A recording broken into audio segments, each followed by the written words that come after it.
நம்ம மார்க் அவரோட புத்திசாலித்தனத்தை யூஸ் பண்ணி செவ்வாய் கிரகத்திலேயே விவசாயம் பண்றாரு. ஒரு வழியா உருளைக்கிழங்கு விளைய ஆரம்பிச்சிருது. ஆனா பூமியில நாசா அவர் இறந்து போயிட்டான்னு சொல்லிட்டு இறுதி அஞ்சலி செலுத்திட்டு இருக்காங்க. வின்சென்ட்ங்கிற சொல்ற நாசாவோட அசிஸ்டன்ட் மேனேஜர் துணை மாஸ்க் போனவங்க அங்க நிறைய பொருட்களை விட்டுட்டு வந்திருக்காங்க.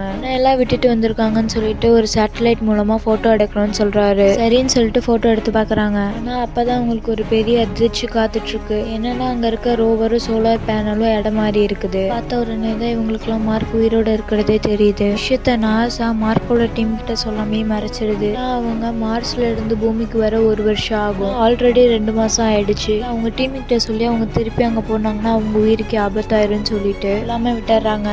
ஒரு உயிர் வாழ்றதுக்காக தனியா ஒரு ராக்கெட்ல ஃபுட் சப்ளை அனுப்பலான்னு ஒரு ஐடியா பண்றாங்க. நம்ம மார்க் ஃபுட்டுக்கெல்லாம் எப்படியோ ஏற்பாடு பண்ணிட்டு டீம் இறங்குற இடத்துக்கும் இவர் இருக்கிற இடத்துக்கும் போகணும்னு யோசிக்கிறாரு. அதனால பேட்டரி எல்லாம் டபுளா ஃபில் பண்ணிட்டு ரொம்பவே குளிரா இருக்கும். அங்க புளூட்டோனியம் கோரை புதைச்சி வச்சிருப்பாங்க. அதை வச்சு இவருக்குள்ள போக்கிக்கிறாரு.